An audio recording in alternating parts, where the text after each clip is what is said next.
Boa noite.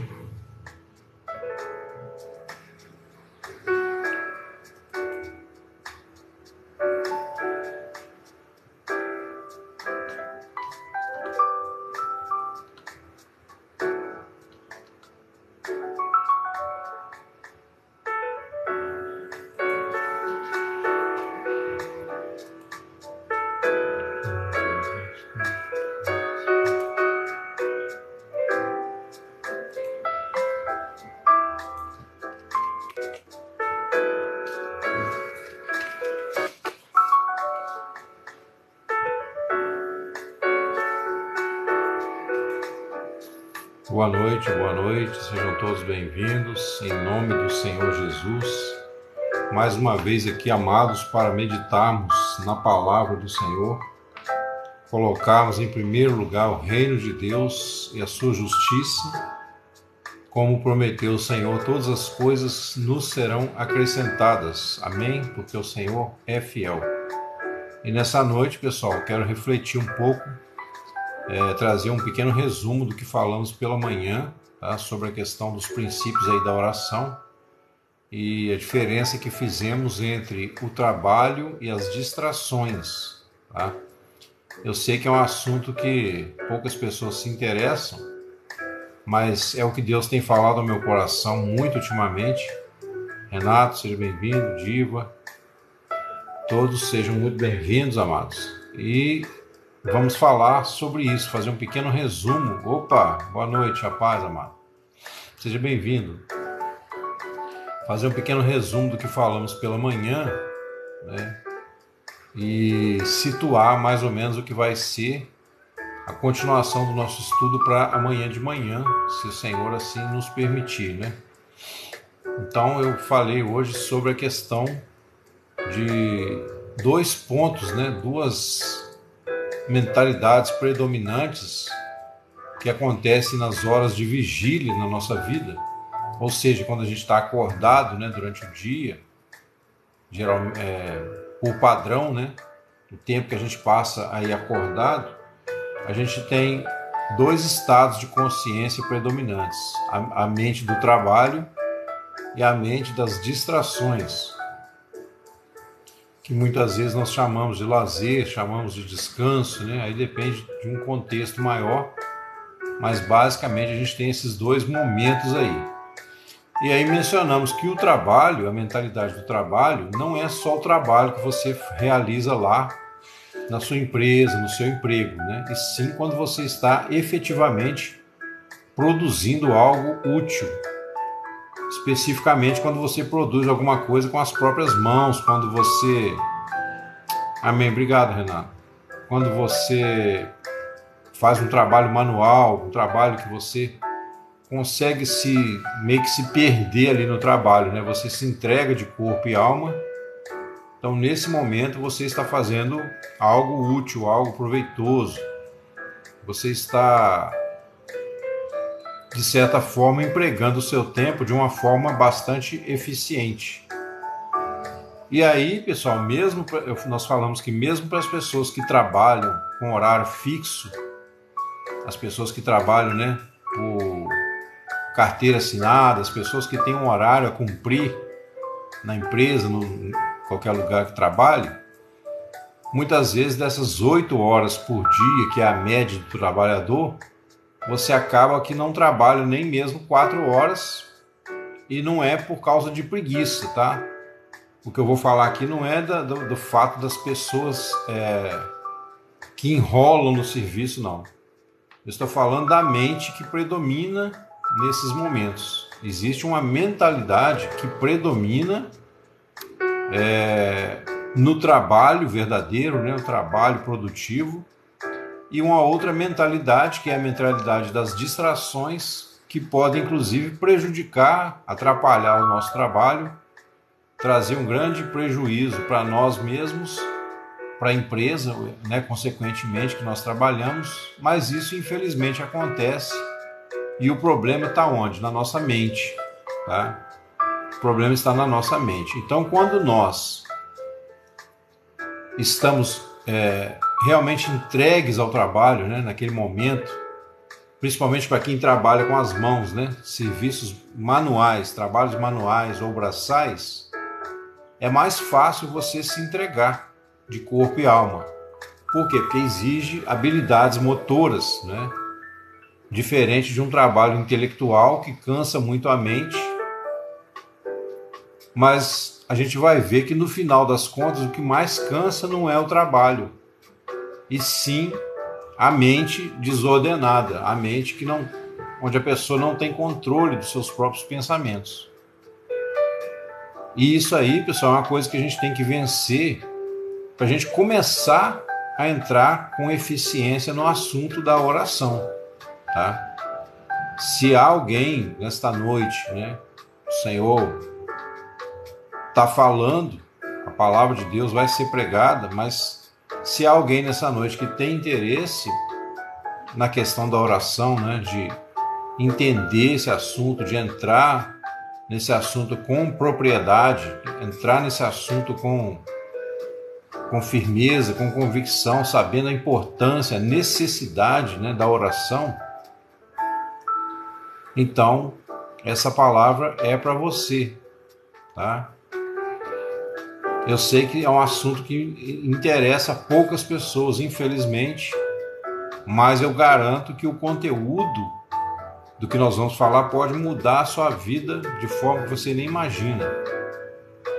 Por quê? Porque não é uma opinião minha, é uma palavra que vem por revelação, a palavra do nosso Deus, né? A palavra viva e eficaz, superior a qualquer psicologia, qualquer psiquiatria, qualquer ciência dos homens, mesmo aquelas que tratam da alma humana, tá? Já falei aqui, Lúcia, seja bem-vinda. Já falei aqui, pessoal,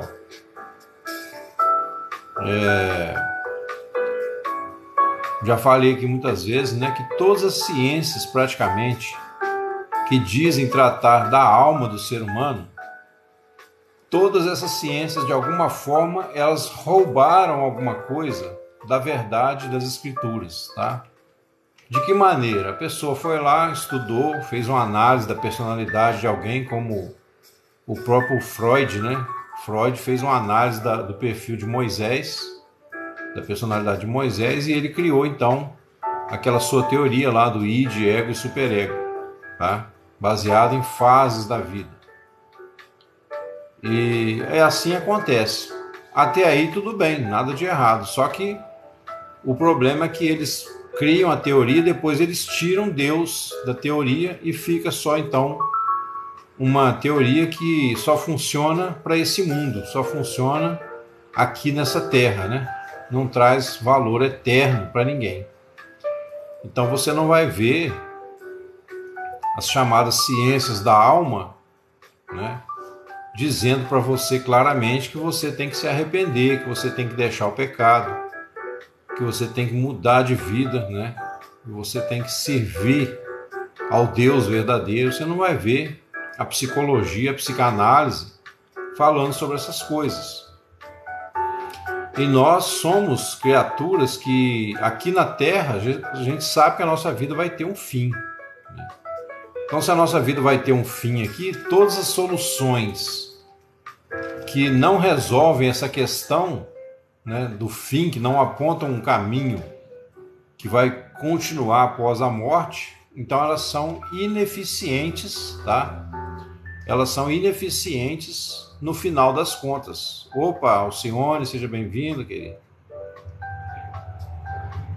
Belo, não. Boa noite. Opa, boa noite, Rafa. Seja bem-vinda. Obrigado aí pelo profeta. Então a gente está falando aqui, pessoal, Sejam muito bem-vindos, está um prazer mesmo recebê-los aqui. Mais uma vez, né? Pela graça de Deus, estamos caminhando. Estou fazendo um resumo aqui do que a gente falou de manhã, tá? E ampliando a ideia. Eu pedi a Deus uma direção, né, para algum outro assunto, até cheguei a pensar em algumas coisas, mas eu senti mais mesmo de bater um pouco nessa questão, fazer uma revisão. Muitas pessoas não pegaram quase nada da live pela manhã, E isso aqui é muito importante porque amanhã a gente, se Deus permitir, nós vamos fazer a parte 2, né? Sobre a oração, os princípios da oração e tudo. Mas sem esse início, sem essa base, vai ficar difícil entender depois, né? O que a gente quer falar. Então a gente vai bater nessa tecla aqui um pouco. Então a gente falava dessa distinção. O trabalho, tá? Que é o primeiro item, que é o primeiro que eu chamei de um estado mental, né? São 2 estados mentais a princípio, durante o dia, durante o tempo que você está acordado. O trabalho não é aquele trabalho que você executa lá na sua empresa, lá na sua farmácia, na sua padaria. O trabalho aqui é a mente do trabalho, tá? É a mentalidade do trabalho. Ou seja, quando você está ali absorto, né, perdido no seu trabalho, entregue, né? Eu dei o exemplo da pessoa que faz um tricô. A pessoa está ali, né, tricotando. Muitas vezes a mente viaja para outras coisas. Então a pessoa perde o foco do trabalho. Não significa que você não possa pensar, não é isso. Mas muitas vezes o problema é o pensamento inconsciente. É o pensamento que domina a pessoa. Então aí, quando você cai nesse pensamento inconsciente, você já saiu da mentalidade do trabalho. E se for um trabalho delicado, se for um trabalho que exige atenção, quanto mais atenção aquele trabalho exige, quanto mais responsabilidade ele traz, né? Então mais você tem que estar atento, consciente. Então eu vou usar agora um exemplo de um médico, né, cirurgião. O cara vai fazer uma cirurgia no paciente. Então ali corre-se um risco de vida. Então, geralmente, o médico tem que ser uma pessoa muito antenada, muito consciente, pelo menos ali na sua profissão, naquele momento. Porque senão ele corre o risco, né, de... Imagina se ele está lá fazendo uma cirurgia numa pessoa e pensando na cerveja que ele vai tomar com os amigos no final de semana. Quando vê que não, cortou no lugar errado, né? Pode causar um dano, até matar o paciente. Então os médicos, né, eles são treinados e eles têm... Aí, ó. Talvez o cara estava lá viajando, né, assim, ó, na maionese, como dizem, na batatinha. A gente não sabe o motivo, mas aqui a gente está falando dessa questão de você... Muitas vezes, por exemplo, quando é o trabalho de um médico, nossa, que isso? Então, aí vai-se lá saber por quê, né? Aí tem vários fatores, né? Fátima, seja bem-vinda. Deus abençoe. Então, amados, o estado, né, mental do trabalho que eu falo aqui é aquele trabalho... Sim, ganhou a causa? É aquele trabalho onde você está realmente entregue ao trabalho, onde você está realmente trabalhando, tá? É importante a gente fazer essa distinção, por quê? Porque todo o restante do seu dia, quando você não está trabalhando, você está no estado de... assim. Que Deus abençoe, que dê tudo certo, né? Todo o período que você não está trabalhando nesse sentido que eu estou dizendo, então você está num estado, uma mente, né, que a gente resumiu aqui chamando a mentalidade da distração. É lógico que se você for uma pessoa mais consciente, então você vai conseguir efetivamente ter um momento de descanso, um momento de lazer, você vai saber separar as coisas. Mas a maioria das pessoas não sabe. E se a pessoa, como falamos também, não consegue controlar a sua mente, ela não vai controlar mais nada, né? Tudo vai ser... Então ela vai passar o dia, vai ter a sensação de que trabalhou muito, se esforçou demais, e no final do dia bate aquela frustração, aquela sensação de não ter feito nada útil.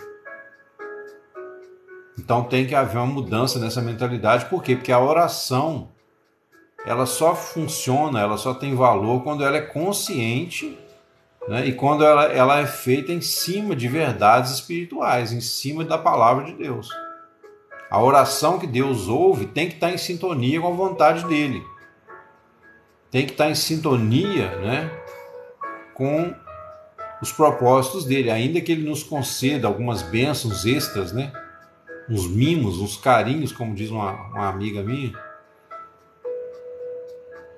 Então, amados, a mentalidade do trabalho acontece muito, por exemplo, né, com a mãe que está em casa cuidando, geralmente a mãe, né, cuidando dos filhos, fazendo almoço, lavando, passando, arrumando a casa, varrendo, né, enfim.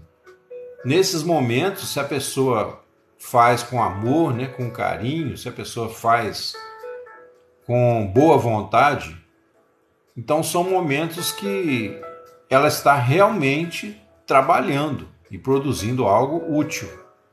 Por quê? Porque ela está ali entregue ao trabalho. Então a mentalidade do trabalho é isso. Não sei se eu estou me fazendo entender, né? Essa é a mentalidade do trabalho, que pode acontecer mesmo para quem trabalha de cartão, né, de bater cartão, e você tem tecnicamente 8 horas por dia para trabalhar, na média, 8 horas e meia, você muitas vezes não trabalha nem a metade, efetivamente.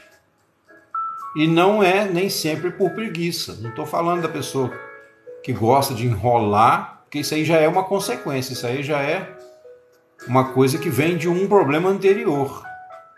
E qual é o problema anterior? A mente desorganizada, a mente perdida, a mente que fica vagando, né?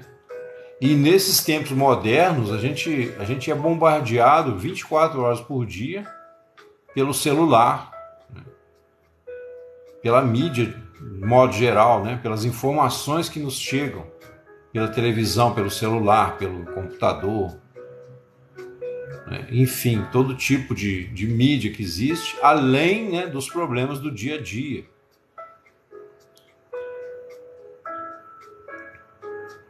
Está vegetando depois que tirou a vesícula? Quem, ô Renato? Edivane, Souza, sejam bem-vindos, Deus abençoe. Quem está vegetando, meu amigo? Tirou a vesícula? Alguém da sua família? Então, amados, enquanto o Renato responde aí, se ele quiser responder, a gente tem que fazer essa primeira distinção, tá? A mente do trabalho. E a mente que eu chamei de...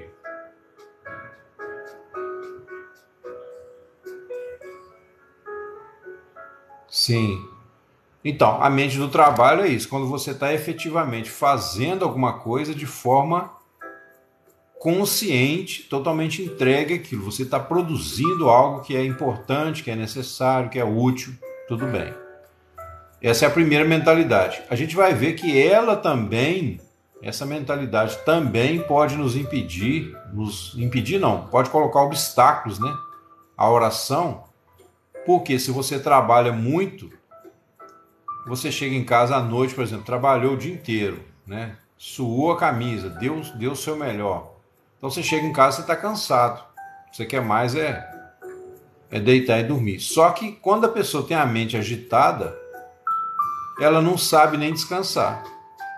E por isso que muitas vezes, ao longo do tempo, vem estafa, vem depressão, vem estresse, né? Vem um monte de coisa. Por quê? Porque se a mente está descontrolada, mesmo na hora de descansar, a pessoa vai ficar pensando um monte de coisa, vai ligar uma televisão.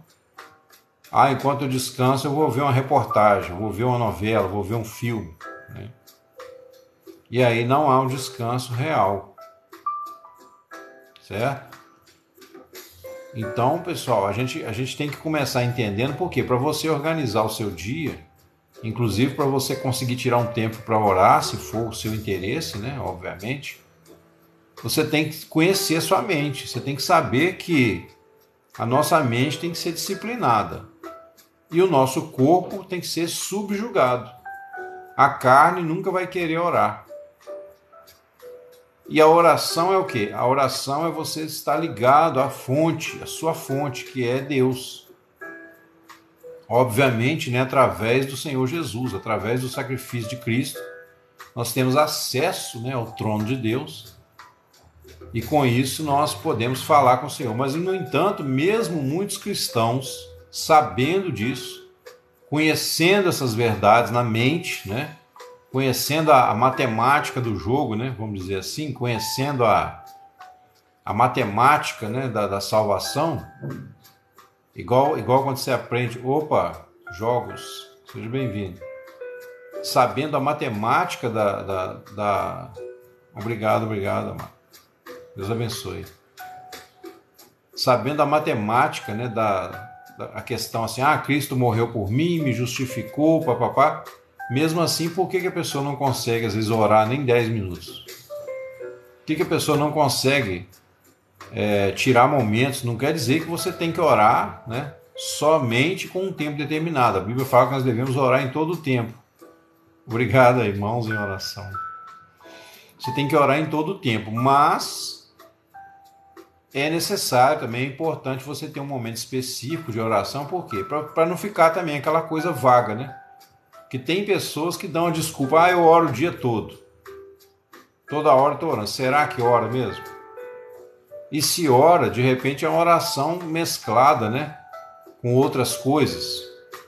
Perfeitamente, você pode estar trabalhando e orando. Tem hora que, dependendo da coisa, né? Se não for uma coisa muito que exige muita atenção, você consegue orar e trabalhar, como é o caso da pessoa que faz um tricô, por exemplo, como já falamos aqui. Mas isso também não tira o fato de que é importante você ter um momento específico para você se dedicar, né, a essa busca de Deus. E aí, no caso, eu incluo na oração, inclusive, você ler um texto bíblico. Você abrir a sua Bíblia lá, por exemplo, nos Salmos, que eu sempre dou exemplo aqui, né? Você orar em cima dos Salmos, por exemplo. Você pode orar em cima de qualquer passagem da Bíblia. Mas eu falo Salmos para quem está começando, é uma espécie de... Ali já é um tipo de oração, né? Então vai te dando um entendimento. Mas você pode orar em cima de uma parábola, você pode orar em cima de um texto lá de Romanos, em qualquer lugar da Bíblia, você pode pegar um tema, um motivo para você orar, né? Um assunto. Então, nesse momento, esses 10, 15 minutos de oração, 20, né? Quanto mais interessante,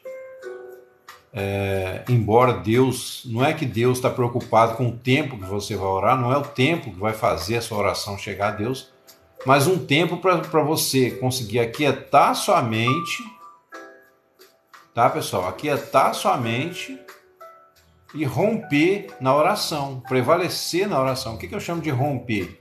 É quando você começa a orar, às vezes mesmo sem vontade, mesmo sem saber o que vai falar, você muitas vezes nem precisa começar falando, né? Você senta ali, você espera um pouquinho em Deus, você respira e fala assim, Senhor, fala comigo.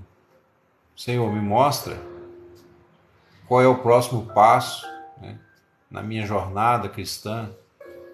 Senhor, me mostra o que está errado na minha vida, me mostra o que eu preciso mudar.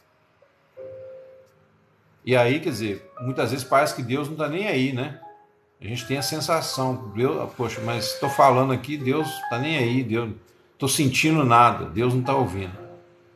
Mas antes de querer sentir, amados, de querer sentir alguma coisa, a gente tem que buscar o coração de Deus e buscar entender qual é o sentimento de Deus a nosso respeito.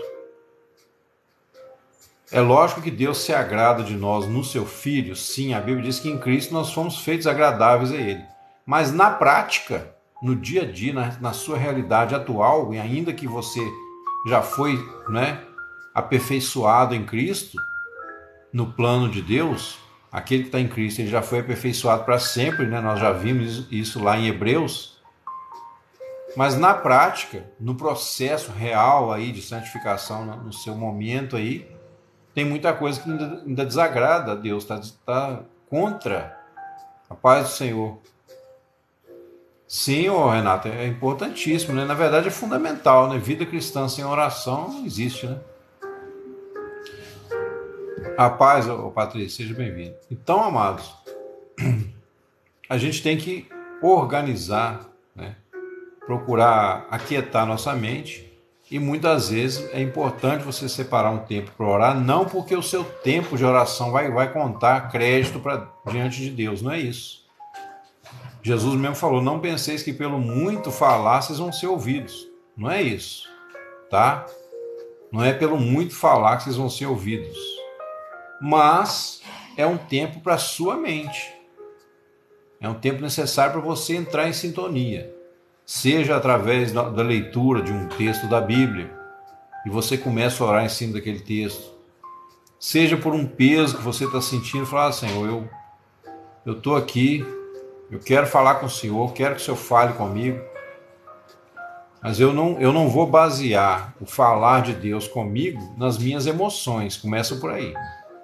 Se eu creio em Jesus, amados, isso aqui é importantíssimo, isso aqui é um princípio que você precisa guardar no seu coração. Se eu creio em Jesus, a fé não é sentimento. A fé não tem nada a ver com sentimento. O sentimento virá com o tempo, né? Aquele gozo, aquela alegria em Deus que acontece, né? Em momentos de profunda comunhão, isso vai acontecer, mas você não pode orar esperando isso, porque senão você corre o risco de ser enganado pelas suas próprias emoções. Então você vai orar em cima do quê? Do desejo de conhecer a Deus, de agradá-lo, de fazer a vontade dele. E à medida que você busca, né, realmente nesse sentido, como diz lá, eu vou até abrir aqui, amados, o livro de Jó. Deixa eu ver se eu lembro aqui exatamente onde está, para a gente não perder muito tempo. Eu acho que é o capítulo 36.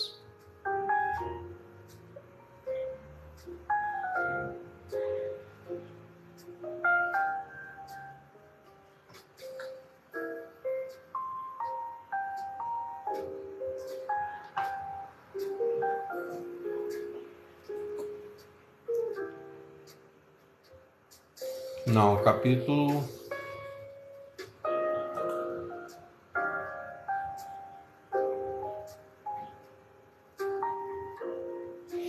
capítulo 35, amados. Desculpa aqui, tá? Desculpa a demora aqui. Quando Eliú, né, vai repreender a Jó, ele mostra pra gente aqui alguns princípios formidáveis da oração, tá? Muito bom isso aqui. Porque ele fala assim, ó: Jó, você está dizendo que a sua justiça é maior do que a de Deus. Porque Jó, por mais honesto, né, bem intencionado, um homem íntegro e reto que ele fosse, ele não conhecia a Deus na intimidade, ele não conhecia a graça.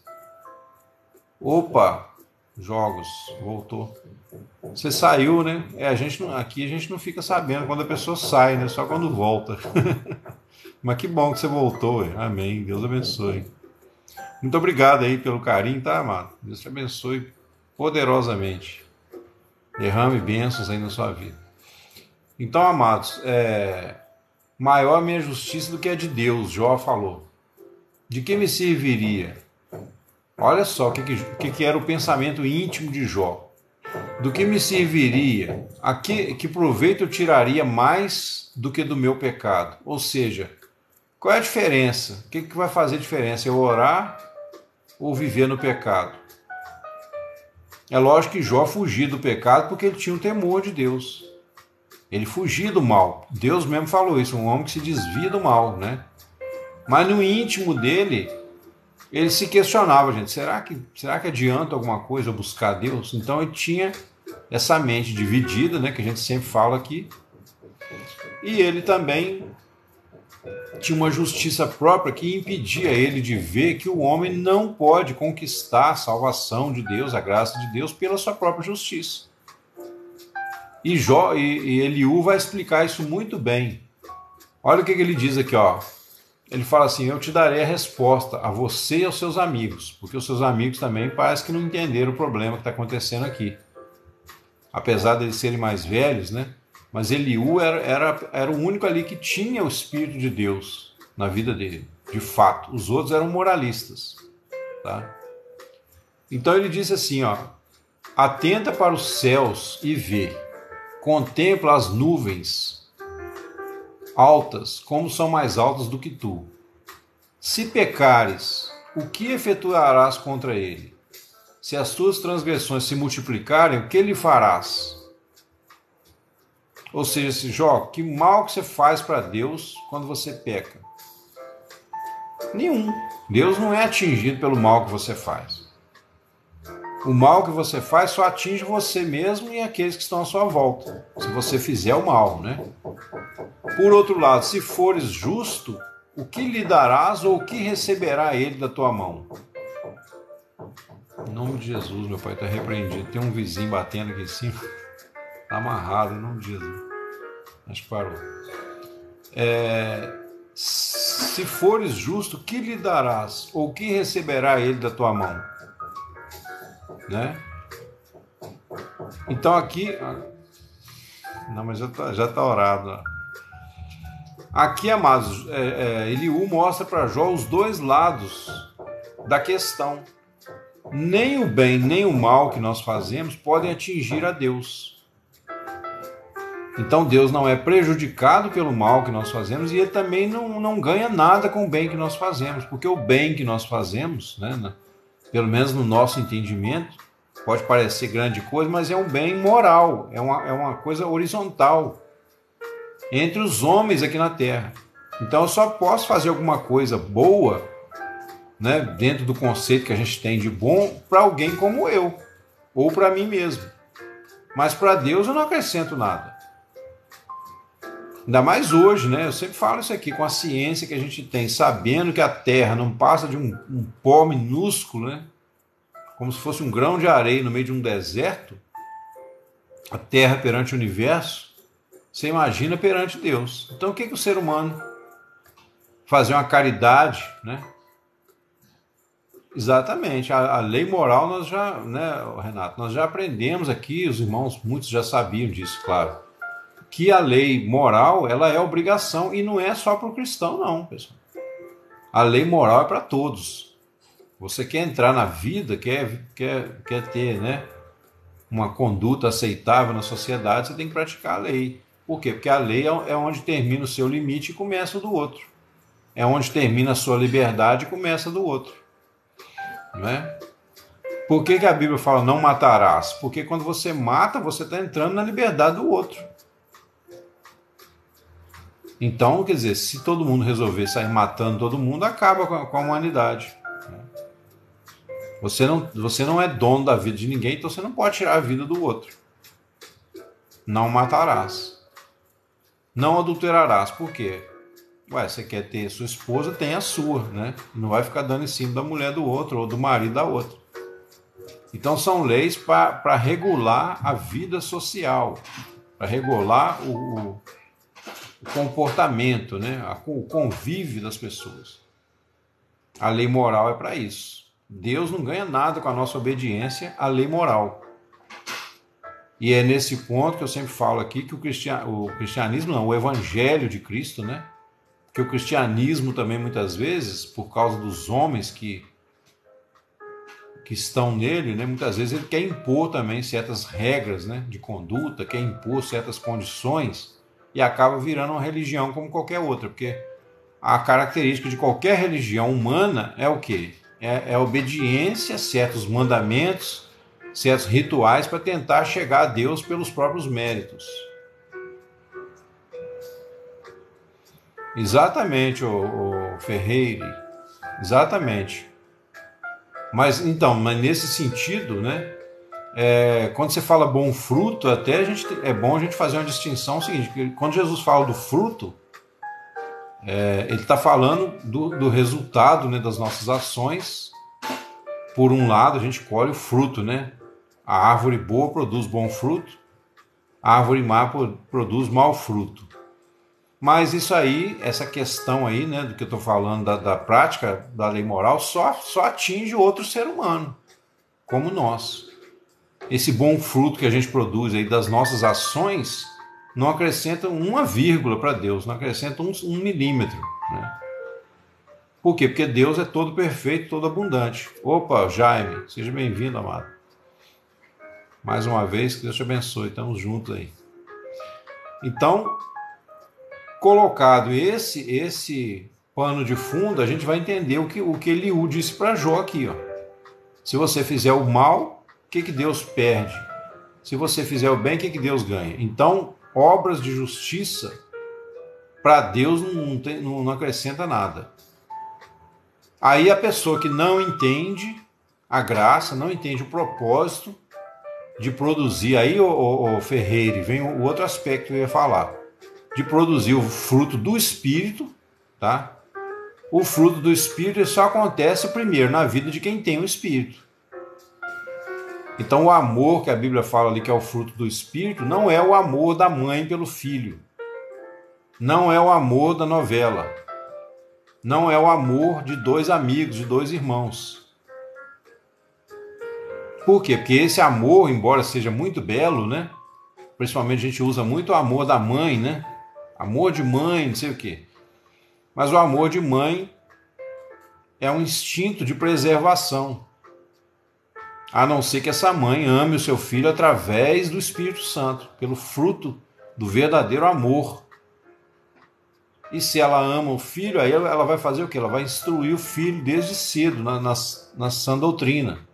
Como fez lá a avó de Timóteo, né? Lloyd, e a mãe de Timóteo. Fala que ele foi instruído desde criança nas Sagradas Letras. E a mãe cristã, a mãe que tem o Espírito Santo, ela não vai ser mimizenta, chata, não vai mimar o filho, não vai fazer aquele filho bobão, vai corrigir quando for preciso, vai cobrar dele caráter, vai deixar claro para ele que o caráter é a obrigação de todo mundo, não só de cristão. O cara pode ser o bruxo, macumbeiro, pode ser o cara lá que vive lá na caverna. Se ele quiser vir para a sociedade, ele tem que cumprir as leis morais, se ele não quiser quebrar a cara. A gente às vezes leva tempo, né, para assimilar essas verdades. Por isso que a gente sofre tanto ao longo da vida. Então aí ele diz mais, aí ele diz assim, olha, a tua impiedade faria mal a outro como tu, e a tua justiça aproveitaria somente ao filho do homem. É o que nós falamos. Versículo 9 do capítulo 35 de Jó, ele fala assim: por causa das muitas opressões, os homens clamam por causa do braço dos poderosos. Porém, olha isso aqui, amados. Nós vamos entender isso aqui. Porém, ninguém diz: onde está Deus que me criou, que dá salmos ou canções durante a noite? Então, ele está dizendo assim, ó, em outras palavras, muita gente clama só na hora do aperto, só na hora do sufoco, na hora do desespero, quando ele está sendo oprimido por alguém, quando está desempregado, quando a barriguinha está doendo. Esse tipo de oração é o que a Bíblia chama de grito da vaidade. A gente vai ver aqui. Por que grito da vaidade? Porque a pessoa não está interessada em Deus. A pessoa não está buscando a Deus. Não é toda vez que você ora, dependendo do jeito que você ora, que você está buscando a Deus. E se você busca outra coisa na oração, além do próprio Deus, qualquer outra coisa, não significa que você está orando de fato no conceito bíblico que Jesus falou da oração e que os apóstolos ensinaram. Vocês estão entendendo? É lógico que eu posso pedir coisas para Deus na oração, posso. Mas se eu não puser o Senhor em primeiro lugar, o Senhor, né, o seu reino e a sua justiça, se eu não puser o Senhor, guarde isso, amados. É uma verdade dura, tá? Exatamente, é isso aí, ô Ferreira. É isso aí, você tá na sintonia do que a gente está falando aqui. Porque não é salvação, né? Lei moral não salva ninguém, é obrigação de todos, do ateu, do budista, do macumbeiro, seja quem for. Agora, quando ele diz aqui, ó, por causa das muitas opressões, quer dizer, opressões aqui sempre vem de alguém, né, de alguma situação fora de nós, que a gente se sente oprimido. Aí os homens clamam, mas eles clamam por quê? Por causa do braço dos grandes, ou seja, por causa de coisas, né, que vêm contra ele para oprimi-lo, para destruí-lo. E isso não é oração, pessoal. No sentido que Deus vai ouvir com prazer e vai resolver a sua vida, vai te curar essa alma ferida, essa alma pecaminosa, essa alma machucada. Deus não vai ouvir do jeito, né? É lógico que ele pode muitas vezes, pela bondade dele, conceder. E as bênçãos vão ser para as pessoas muitas vezes uma maldição no final. Isso aconteceu lá na caminhada do povo de Israel quando saiu do Egito. A Bíblia fala assim: deu-lhes o que eles pediram, mas fez-lhes definhar o coração com a doença. Por quê? Porque até então eles só sabiam pedir: me dá, me dá, me dá. Eu quero comida, eu quero pão, estou com fome, quero merendar. Né? Só faltou a Miriam pegar o tamborim lá e falar: eu estou com fome, quero merendar. Só faltou isso. Certo? Então o que acontece? Mas ninguém diz: onde está Deus que me criou? Onde está o meu Criador? A minha maior necessidade, a minha maior sede é o meu Criador? Porque se eu estiver ligado na fonte, pessoal, tudo mais vai funcionar.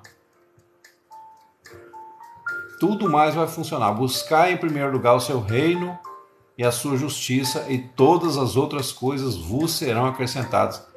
Deus é fiel, amados. Deus é fiel. Eu sou uma prova viva disso. Vivo pela fé. Vivo pela fé. Eu busco em primeiro lugar hoje, posso dizer para os irmãos, o reino de Deus é a sua justiça. A gente erra, né? Ninguém é perfeito. Mas o meu foco hoje, acima de tudo, é ter comunhão com Deus, é buscar o reino dele. É me deleitar no Senhor, como se hoje fosse o último dia da minha vida na terra e Jesus, né, fosse me buscar hoje à noite, seja pelo arrebatamento, seja pela minha morte. De manhã eu levanto e já penso nisso, falo: Senhor, se hoje for o último dia da minha vida, Senhor, como que eu vou viver? Como que eu posso te agradar? O que eu posso fazer ainda nesta terra que vai dar frutos para o teu reino, que vai me fazer, né, agradável ao Senhor na prática?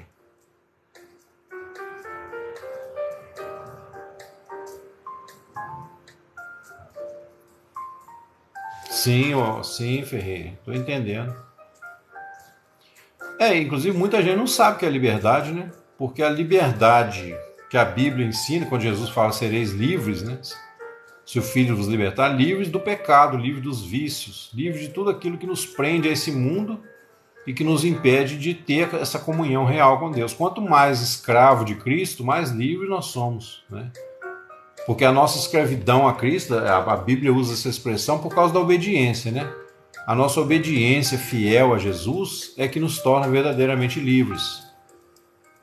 Agora, a autonomia é uma coisa bem própria do homem, né? Nós temos autonomia para tomar muitas decisões, embora não podemos fugir das consequências, né?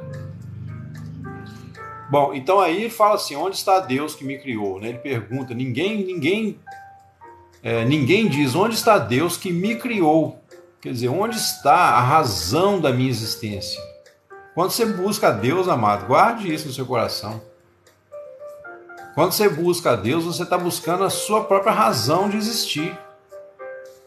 Não é que você é um capacho subalterno de Deus, ou da religião, como o diabo e os linguarudos tentam dizer, não.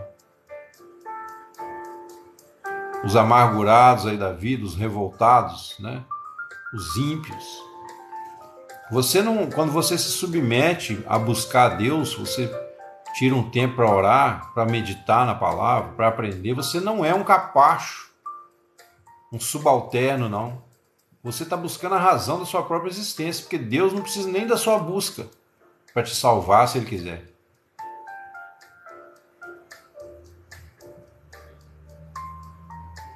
Já parou para pensar nisso? Deus não precisa da sua oração bonita. Tanto que quando Ele chama, né, nós pregamos aqui e defendemos até a morte que o crente que é salvo, ele não perde a salvação. Não perde. E tá para nascer alguém que vai me convencer do contrário. Entendeu?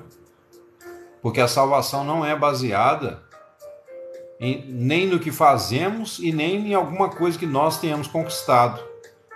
A salvação é um dom gratuito que desce do Pai das luzes e toca na nossa alma e acabou. Agora, se a pessoa não dá... Tem gente que fala assim, mas e se a pessoa desviar? Se a pessoa... Quer dizer, essa preocupação é porque nunca foi. Foi iluminado para ter oportunidade de se arrepender. Foi igual Judas. Eu uso sempre o exemplo de Judas. Judas foi iluminado, não foi? Pedro falou, ele também foi iluminado, teve parte nesse ministério.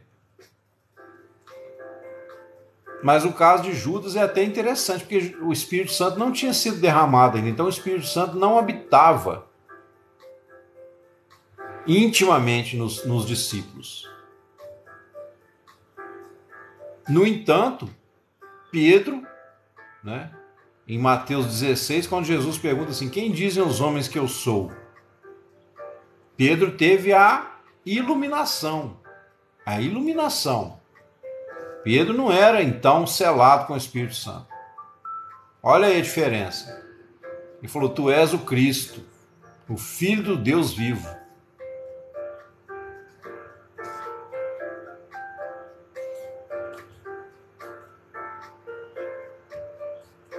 Amém, amado. Todos nós, né, devemos a nossa vida a Jesus. Isso aí até o ímpio também deve, né? Só que ele não sabe, né? Ele não obedece, não respeita. Mas todos devemos a nossa vida a Cristo. Ele é o princípio e o fim de todas as coisas, né? Ele é a razão, ele é a causa, ele é o alvo, ele é o objetivo de tudo. Por meio dele, por ele e para ele são todas as coisas. Dele, por ele e para ele, né? Todos os homens e mulheres neste mundo, em qualquer época, foram criados para a glória de Deus. Mas aí, voltando aqui para a gente fechar esse ponto, Judas foi iluminado. Pedro foi iluminado. Pedro disse, tu és o Cristo. Foi no trabalho de libertação. Amém, né? Mas você que estava conduzindo o trabalho, então, amados, Judas, quando aconteceu, né, o que aconteceu com Jesus, veio a decepção, veio o susto, né? Ninguém esperava. Jesus falava, importa que o Filho do Homem seja entregue nas mãos dos homens. Porque no início, amados, quando nós somos iluminados, guarde isso no seu coração. Quando nós somos iluminados, a gente, muitas vezes, né? Lógico que a pessoa pode... Amém, amém, Senhor. Que bom. A gente, quando nós somos iluminados, de modo geral, pode acontecer da pessoa nascer de novo, ao mesmo tempo, né? Mas muitas vezes há uma certa luz em que a pessoa entende que Jesus é o Cristo. E isso é um trabalho do Espírito Santo na alma do homem. Ninguém pode dizer que Jesus é o Senhor, senão pelo Espírito Santo. Pedro foi lá e disse, né? Tu és o Cristo, o Filho do Deus vivo. E Jesus falou, sobre esta rocha, ou seja, sobre esta revelação, não é sobre Pedro transformado em papa não, tá, pessoal? Sobre esta rocha, sobre esta revelação, Pedro, edificarei a minha igreja. Tá? Porque você só pode dizer que Jesus é o Cristo, né? Que Jesus é o Salvador, que Jesus é o próprio Deus, pelo Espírito Santo. Mas ainda não havia habitação interior. Tanto que, quando Jesus morre, nesses 3 dias, Pedro desanimou. Ah, eu vou pescar, vou voltar à minha vida. Eu achei que o negócio ia ser bom, mas alegria de pobre dura pouco, né? É isso que ele deve ter pensado. A alegria de pobre dura pouco. Eu achei que ele ia ser o Salvador. Opa, Alex Quattrini. Seja bem-vindo, irmão. Deus abençoe. Boa noite. Então ele achou, né? Pedro teve a iluminação de que Jesus era o Cristo. Olha só. Mas eu te pergunto, ele nasceu de novo naquele momento? Não. Amém. Ele não nasceu de novo naquele momento, pessoal.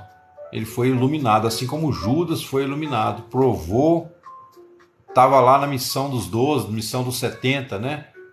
Aquele engajamento religioso. Vamos lá, vamos evangelizar. É isso aí, irmão, tamo junto. Vamos pregar a palavra, vamos repreender os demônios, né? Senhor, em teu nome até os demônios se nos submetem. Aí Jesus falou assim, ó, esse não é o motivo para vocês se alegrarem, isso aí não é o mais importante. O mais importante é os nomes de vocês estarem arrolados nos céus. Quer dizer, no hall de membros, mas não é da Batista, da Metodista, da Assembleia, não, no hall de membros do céu. Esse é o motivo da sua alegria. E aí, o que acontece? Quando Jesus morre e ressuscita, Pedro já tinha desanimado. Aí Jesus manda um recado, ó, vai lá, fala com Pedro, amém. Fala com Pedro para ir me encontrar na Galileia. Fala com seus irmãos, inclusive com Pedro. Todos fugiram, todos abandonaram Jesus naquele momento. Todos se acovardaram. Você só vai ver a ousadia nesses discípulos depois lá do dia de Pentecoste. Aí tem gente que vem para mim e fala assim, irmão, mas hoje é diferente, porque na época o Espírito Santo não tinha sido derramado. Não, cara. Não significa que hoje qualquer pessoa que tem um rompante teológico, né, um momento ali de... Não significa que nasceu de novo. E também há casos que a pessoa já nasceu de novo e não sabe que nasceu. Porque não tem conhecimento suficiente para ter essa certeza.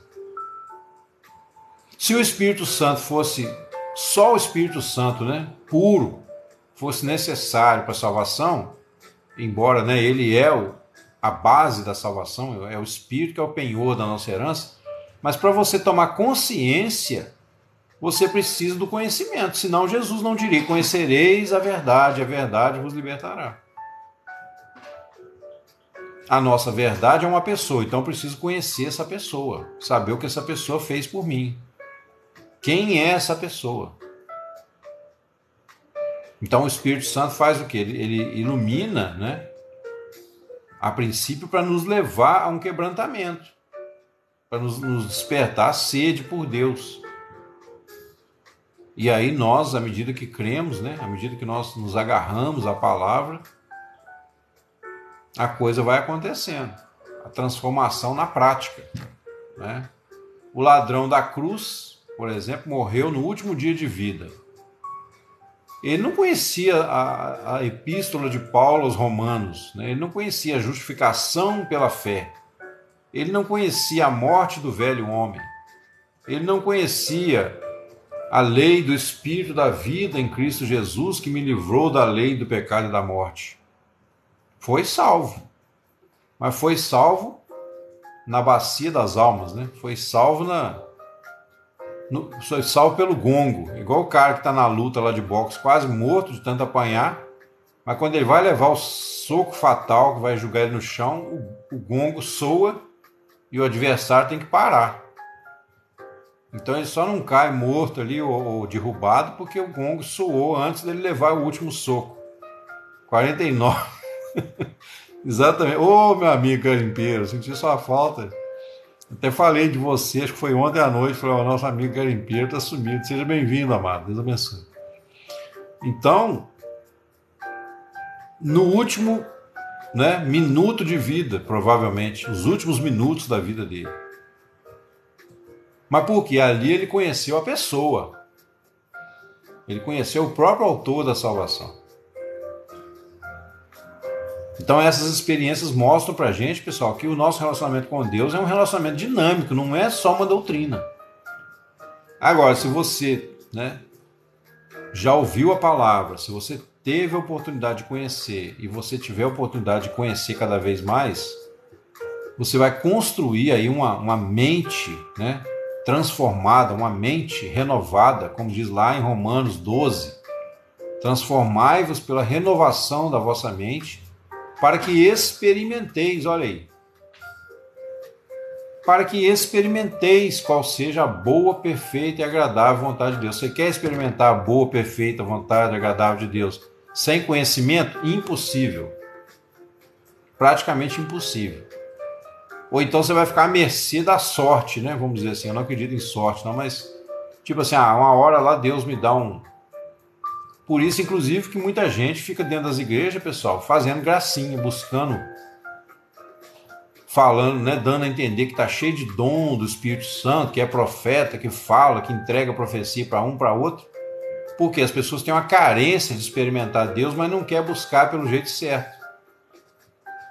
Então fica lá fazendo aquelas palhaçadas dentro da igreja. Às vezes tem igreja que tem aqueles profetas, né, aquelas mulheres também profetas que o pastor está falando, levanta no meio da reunião, bate o pé no chão, tipo assim, cala a boca todo mundo, né? Deus vai falar. Não é assim, amado. Isso é uma ignorância que não tem cabimento. É uma carência, falta de conhecimento da verdade. Deus fala, sim, eu creio. Já recebi profecia, já entreguei profecia, mas eu não forço a barra. Se eu não tiver convicção que é Deus que falou, eu não entrego. Não tem necessidade nenhuma de aparecer para os outros, porque eu busco a verdadeira espiritualidade. Por que eu vou fingir uma coisa se eu sei que tem o verdadeiro? Eu quero o verdadeiro, né? E a mesma coisa é aqui, ó, é o clamor, né? O clamor pelo socorro, mas sem o Deus que socorre. Ué, se você está passando na rua, vamos supor que você está passando na rua e você tropeça, né, numa pedra, na calçada, cai deitado lá para o chão e se machuca lá, quebra o braço. Uma pessoa que nunca te viu vai parar e vai te socorrer. A não ser que você seja muito azarado, né? Mas alguém que nunca te viu vai parar e vai te socorrer. Mas de repente aquela pessoa agora é o quê? Seu amigo? Não, você nunca mais vai ver aquela pessoa. Mas ele te prestou um favor. Então tem gente que busca a Deus só quando cai e quebra o braço. Quebra a cara, né? Aí, quer dizer, não é a oração eficaz. Não é a oração que busca a Deus em primeiro lugar, acima de tudo. Amém, Henrique. Amém. Para você também, amada. Gloriosa paz do Senhor. Então, amados, aí o que fala aqui no seguinte, ó, versículo 12 de Jó 35. Clamam, porém, ele não responde por causa da arrogância dos maus. Aí, ó, clamam. Mas por que Deus não responde? Ah, então Deus é vingativo. Não. Ah, Deus é snob na sua posição. Não. Misericórdia. Só uma pessoa perversa para pensar uma coisa dessa. Por que Deus não responde por causa da arrogância dos maus? Porque eu disse há pouco que o mal que eu faço não atinge a Deus, né? Então não é por vingança. É por quê? Porque esse tipo de oração a pessoa não quer Deus e Deus não força a entrada no coração de ninguém. Quando você pede a Deus para te dar um carro, uma casa, quando você vai na igreja, faz esse famoso propósito, né? Famosa campanha. Quando você jejua para conseguir alguma coisa de Deus, tem gente que faz, né? Ah, nós vamos fazer 7 sexta-feira de jejum, consagração, para Deus me dar a minha casa. E de repente até Deus te dá. Depois você morre, vai para o inferno com aquela casa, com tudo. Mas por quê? Você quis a casa, mas você não quis Deus. Eu, particularmente, irmãos, eu tenho um sentimento no Espírito Santo quando eu leio os milagres de Jesus. Não sei se alguém que já experimentou isso. Jesus pergunta assim para o cego, né? O que queres que eu te faça? Aí o cego fala assim, eu quero ver. Parece perfeito, né? Só que eu sinto assim ali não sei se é coisa da minha cabeça, mas eu sinto ali uma tristeza no coração de Jesus. Tipo assim, você quer ver, mas tem mais nada. Porque Jesus não falou, faça um pedido, né? Jesus não é o gênio da lâmpada. Ele falou, o que queres que eu te faça? Se aquele homem falasse assim, Senhor, eu quero te ver. Eu quero saber quem é o meu Salvador. Amém, amado. Deus te abençoe também. Obrigado. Exatamente, ô garimpeiro. E se ele pelo menos falar, Senhor, eu quero ver quem é o meu abençoador. Eu quero te enxergar. Eu quero poder te dar um abraço.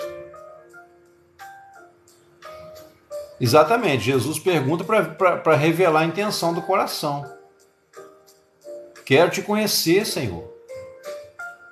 Mas não, eu quero ver, né? Aí o outro, o que quer que eu te faça? Ah, Senhor, eu quero que o Senhor cure meu filho. Meu filho está endemoniado, cura ele. Aí Jesus ainda deu a dica, falou, eu vou lá na sua casa curar o seu filho. Não, Senhor, não entra debaixo do meu telhado, não. E a gente pensa que é muita humildade, mas tem uma certa arrogância ali também. Porque tipo assim, pô, se Jesus entra debaixo do meu telhado, vai me comprometer, né? Os vizinhos vão começar a perguntar se agora é crente também? Se agora tá dando dinheiro pro pastor? Né? A preocupação do ímpio é só com o dinheiro dos outros, né? Como eles só têm olhos para dinheiro, então eles querem saber o que você faz com o seu dinheiro também. Ah, se agora vai dar... Aí você... Não, Senhor, não vai na minha casa não, porque... né? Não falou não, mas tipo assim, alguém vê Jesus entrando aqui vai me comprometer. Esse é o outro lado da moeda que a gente tem que pensar, né? Não estou dizendo que é isso, mas eu às vezes tenho esse sentimento, sabe? Porque você vê os discípulos, né? Pedro, que era um homem rude, sem estudo, mas tinha um coração sofrido, um coração quebrantado. Tanto que ele foi o primeiro, né? Tu és o Cristo. E mesmo com toda a soberba dele, no início, né, Jesus colocou ele como coluna da igreja. As 3 principais colunas da igreja, Pedro era o principal. Pedro, Tiago e João. Vamos dizer assim, era ali a cúpula da liderança, né, da igreja. Então Pedro era um cara que, tipo assim, não tinha a que se aferrar. Ele não tinha glória pessoal. Pescador rude, grosso, né? Língua solta, falava demais. Amém, amado. Obrigado, querido. E no entanto, amado, você vê esse Pedro, né? Maria, mesma coisa, a mãe de Jesus, Maria, quando o anjo apareceu para ela, falou, Senhor, que honra é essa, né? A mais humilde de todas as servas, como que o Senhor pôde olhar logo para mim? Ela não acreditou, porque era uma mulher humilde, simples, não tinha dinheiro, não tinha nada. Tanto que você vai ver que José teve que colocar Maria numa manjedoura, né? Ali na estalagem, colocar Jesus na manjedoura para aquecer o corpinho da criança. Não tinha um lugar para ele nos hotéis da cidade. Não sei se era época de Copa, o que era. Não tinha vaga para Jesus na cidade. Não tinha espaço para o Filho de Deus. E aí aquela pobre mulher, né, que só ficou melhor de situação, por quê? Porque Deus enviou pessoas lá para abençoar. Se não fosse os dízimos, olha aí, pessoal, uma dica aqui já do assunto que nós vamos falar. Se não fosse a oferta lá daqueles magos, né, que a gente entende como magos na Bíblia, José não tinha nem conseguido fugir para o Egito. É lógico que eu estou fazendo uma conjectura, né? Não aconteceu, não adianta, não. A gente não vai mudar o passado.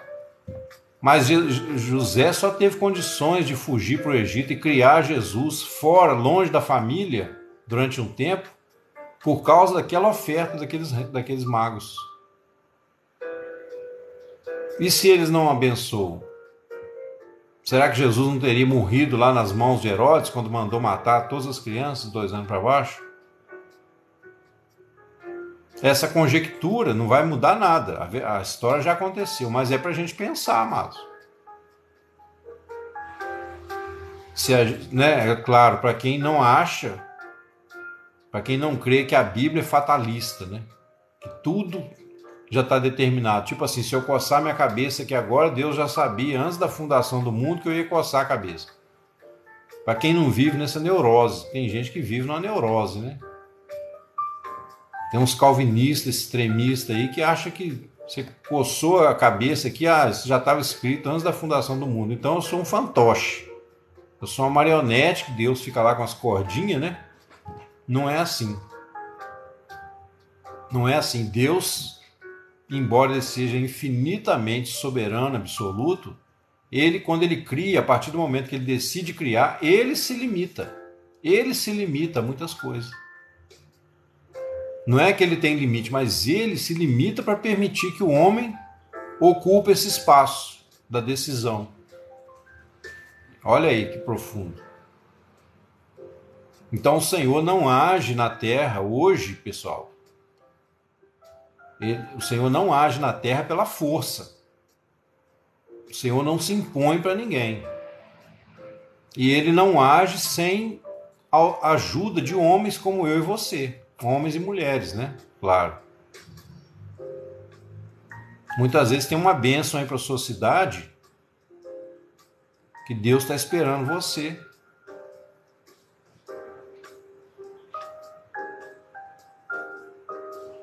Aí você fala, né? Leva aquele susto. Por que não? Alguém tem que fazer o trabalho. Para a verdade ser pregada num lugar, pessoal, alguém tem que fazer o trabalho. Deus não vai descer do céu. Não vai enviar anjo para pregar o evangelho. O anjo não prega evangelho. A Bíblia diz que os anjos até desejariam atentar para essas coisas, mas você não vê anjo pregar evangelho. O máximo que anjo fazia era trazer algum recado de Deus numa situação específica. Maria, salve Maria, graciada, o Senhor é contigo. Virá sobre ti o poder do Altíssimo, a sombra do Todo-Poderoso te cobrirá. Terás um filho, darás o nome de Jesus, porque ele salvará o povo dos seus pecados. Isso não é pregar o evangelho. Isso é uma notícia, né? É um anúncio de um fato que vai acontecer. Mas anjo não vai jamais pregar o evangelho. Deus não permitiu. Por quê? Porque se o anjo pregar o evangelho, para mim, eu ia falar assim, cara, mas você está aí no céu aí, tem asa para voar, você vai para onde você quer. É muito fácil você pregar para mim, ué. Para você viver com Deus é muito fácil, você já está aí em cima, né? Como é que você vai cobrar de mim para eu não roubar, não matar, não adulterar, se você está em outra dimensão? Então, anjo não tem valor. A pregação do anjo não teria valor. Olha como é que a Bíblia, as verdades bíblicas, elas se casam, né? Elas se encaixam em todas as áreas. Então, o Senhor vai enviar você. Pode levar ainda algum tempo, né? Mas se você se alimentar da verdade, se você deixar, você permitir, você pode ser a pessoa que Deus vai usar aí na sua cidade para fazer uma grande obra. Não quer dizer que você vai ser o salvador da cidade. Mas como diz a palavra, que uma alma vale mais que o mundo inteiro, então se Deus te usar para ganhar uma alma, isso tem mais valor para Deus do que todo o universo físico criado. Porque o universo, na verdade, para Deus não interessa, é só um pano de fundo para se relacionar conosco. Quando você compra o berço do seu filhinho que vai nascer, né, as mamães aí, o berço para você não tem valor nenhum.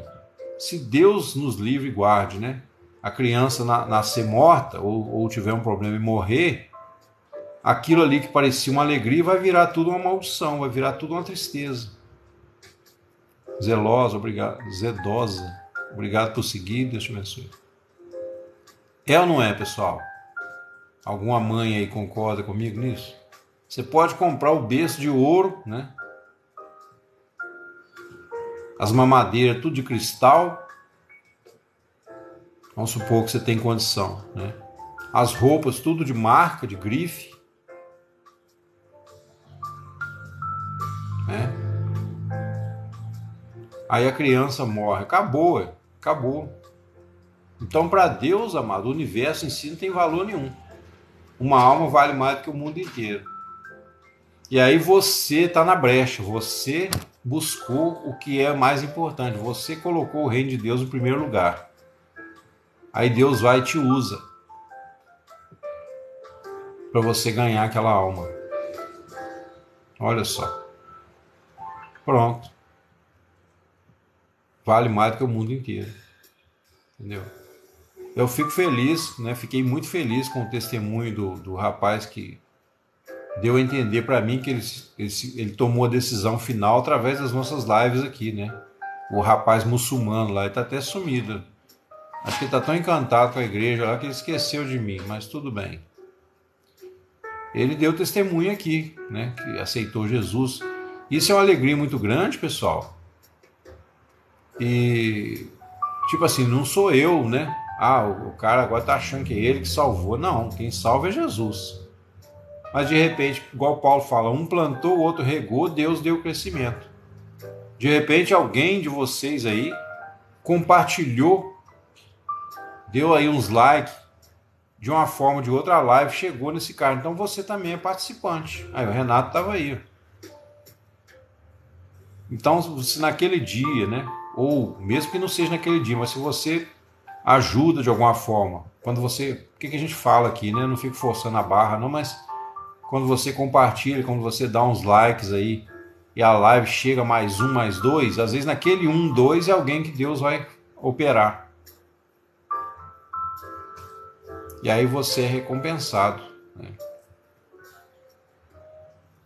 Aí você é recompensado. Mesmo sem saber, porque a gente não deve fazer pela recompensa, né? Na verdade, por isso, amém, amém, eu creio, teve festa no céu. Por isso, pessoal, que a gente tem que priorizar o reino de Deus em primeiro lugar. E o reino de Deus, né? Antes de mais nada, o próprio Deus mesmo, nosso Criador, nossa fonte, a nossa origem. Aquele que nos pôs no mundo, nos deu a vida, né? Os nossos pais não são os nossos criadores.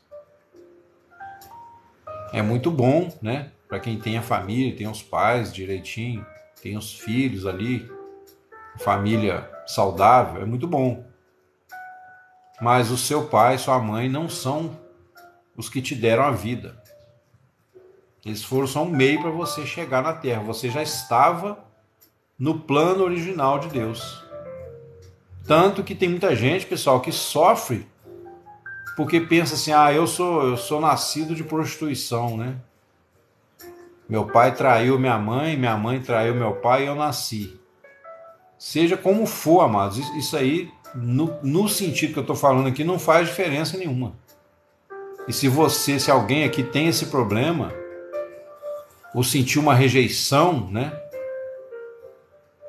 A mãe rejeitou no ventre, não queria essa criança. Ou então um dia ela diz para você, não sei por que eu te pus no mundo. Você consegue ser curado disso aí nessa noite. Eu não sei se tem alguém aí com esse problema, mas você, dentro do contexto que a gente está falando, você vai entender que foi Deus que trouxe você para o mundo. E, infelizmente, por causa do pecado, né, a gente às vezes chega já com a coisa meio bagunçada. Mas onde abundou o pecado, superabundou a graça. O Senhor manifesta nessa noite para você, para aquela pessoa que você de repente conhece, você pode falar isso para ela. O Senhor manifesta nessa noite a cura, né, o perdão dessa situação. você vai entender que os seus pais foram tão vítimas do pecado quanto você. Eles não são os algozes, eles são vítimas também. Então, para que você vai carregar? Na verdade, acaba funcionando como uma desculpa para a gente ficar amargurado com Deus e nunca tomar uma posição. Entendeu? Muitas vezes a mágoa, né, o ressentimento guardado, é uma desculpa para a gente ficar... Ah, não, eu não...